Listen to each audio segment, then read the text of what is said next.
Hello বন্ধুরা, Aparna daily blog থেকে আমি ওর হাজবেন্ড রাজেশ বলছি। আজকে আমার মা আপনাদের কাছে একটা লাউ চিংড়ি রেসিপি করে দেখাবে, যেটা করার জন্য আপনাদের প্রথম থেকে শেষ পর্যন্ত এই ভিডিওটা দেখতে হবে, স্কিপ করা যাবে না। তার জন্য আজকে প্রথমেই আপনাদের একটা লাউ বাজার থেকে নিয়ে আসতে হবে। একটু কচি হলে ভালো হয়, কচি লাউ খেতে মজাই আলাদা। তারপর নিয়ে এসে লাউটাকে সুন্দর করে ছোটো ছোটো করে কেটে ভালো করে জলে ধুয়ে নেবেন এবং তারপর হালকা ফ্লেমে গ্যাসে কড়াইটা বসিয়ে নেবেন। সর্ষের তেল দিয়ে কড়াইটাকে একটু নেড়ে চেড়ে নেবেন। সর্ষের তেলটা একটু গরম হয়ে গেলেই চিংড়িগুলো তেলের মধ্যে দিয়ে নেবেন। চিংড়িটাকে মনে রাখতে হবে, চিংড়িটাকে আগে নুন আর হলুদ দিয়ে মাখিয়ে রাখতে হবে। তারপর তেলের মধ্যে দিয়ে এটা হালকা করে নাড়িয়ে নেবেন। একটু মাঝে মাঝে নাড়াবেন, নয়তো লেগে যাবে। আসলে এই রেসিপিটা আমার খুবই ভালো লাগে। মেনলি মা ভিডিও করতে চায় না বলে আমি ভিডিও করি না, আজকে জোর করে ভিডিওটা করা। আসলে আমার ওয়াইফ খেতে চেয়েছে, তার জন্য মা বলল ঠিক আছে তাহলে করি, কিন্তু ভিডিওটা বলতে গেলে জোর করেই করা হচ্ছে। দেখি মার যদি ভালো লাগে, নেক্সট টাইম আরও ভিডিও আপনাদের কাছে আসবে এবং আপনারাও সুন্দর সুন্দর রান্না শিখতে পারবেন। দেখুন চিংড়িগুলো লাল হয়ে গেছে, এবার চিংড়িগুলো কড়াই থেকে তুলে নেবেন। তুলে নেওয়ার পর দেখুন তেলটা অনেকটাই কমে গেছে, তার কারণ চিংড়িতে একটু তেল লাগে। তারপর আরেকটু তেল দিয়ে নেবেন যাতে আলুটাকে ভাজা যায়। আসলে আমার মা মেনলি একটু লাজুক টাইপের, তার জন্য মা ভিডিও করতে চায় না, আর আমিও জোর করি না। তো আমার ওয়াইফ আসলো, বললো তাহলে আজকে মার এই ভিডিওটা, আমি যেহেতু নতুন একটা ইউটিউব চ্যানেল খুলেছে তার জন্য এটা একটা করা। দেখুন এবার আলুগুলো ছোটো ছোটো করে কেটে তেলের মধ্যে একটু নেড়ে চেড়ে নিলাম। আলুগুলো একটু নেড়ে চেড়ে নেবেন, নয়তো লেগে যাবে। আর এই মশলাটা দেখছেন আদা জিরে আর লঙ্কার গুঁড়ো দিয়ে করা হয়েছে। আলুগুলো একটু লাল হয়ে গেলেই থালাতে তুলে নেবেন। দেখুন এইভাবে লাল হয়ে গেছে, খুব আবার বেশিক্ষণ রাখবে না, নয়তো আলুগুলো পুড়ে যাবে। আসলে আমি একটু খেতে ভালোবাসি, তাই মা মাঝে মাঝে এরকম নতুন নতুন রেসিপি করে। আমার ওয়াইফও এসছে, ও নতুন নতুন রেসিপি জানে, যেগুলো এখনও শেয়ার করা হয়নি। আমাদের ভিডিওটা যদি লাইক, এরকম কমেন্ট ও সাবস্ক্রাইব করতে থাকেন, আপনাদের কাছে এরকম সুন্দর সুন্দর ভিডিও পৌঁছে যাবে।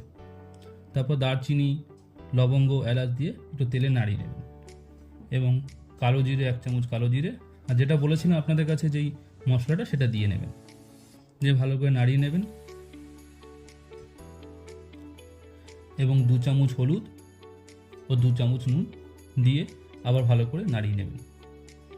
ভালো করে কষিয়ে একটু কষাবেন, আসলে না কষলে কোনো কিছু টেস্ট হয় না। আমার ওয়াইফও সুন্দর সুন্দর রান্না পারে, ওকে বলেছি নেক্সট টাইম তুমিও এরকম রান্না করবে, আমি ভিডিও করে আপনাদের কাছে নিশ্চয়ই শেয়ার করব। দেখুন ভালো করে কড়াইতে নাড়িয়ে চাড়িয়ে নিলাম।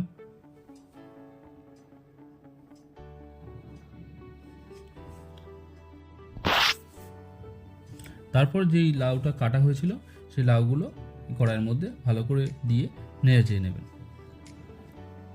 লাউয়ের আরেকটা রেসিপিও হয় যেটা আমার মা খুবই ভালো পারে, নেক্সট টাইম দেখাবো।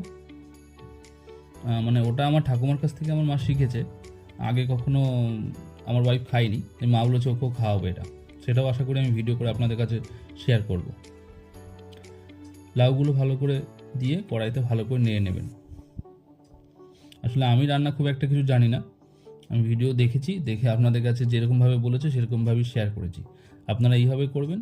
আসলে আমার মা রান্নাটা ভালো পারে, আপনারা যদি এইভাবে করেন আপনাদেরও ভালো লাগবে। তারপর লাউগুলো যে দেওয়া হয়ে গেল, তারপর ঢেকে দেবেন। ঢেকে দিয়ে 2-3 মিনিট রাখার পর লাউটা যখন হালকা একটু জল জল বেরোবে, আর একবার নাড়িয়ে নেবেন, নয়তো লেগে যাবে। দেখুন লাউগুলো অনেকটা হালকা হালকা মানে সেদ্ধ হয়ে আসছে আমার যেটুকু মনে হচ্ছে। তারপর আলুগুলো দিয়ে নেবেন, শুধু আলুটাই দেবেন, চিংড়িটা আবার দিয়ে দেবেন না। আলুটা দিয়ে আপনাদের আরেকবার এরকম করে নাড়িয়ে নিতে হবে, দুটো একসঙ্গে দেওয়া যাবে না।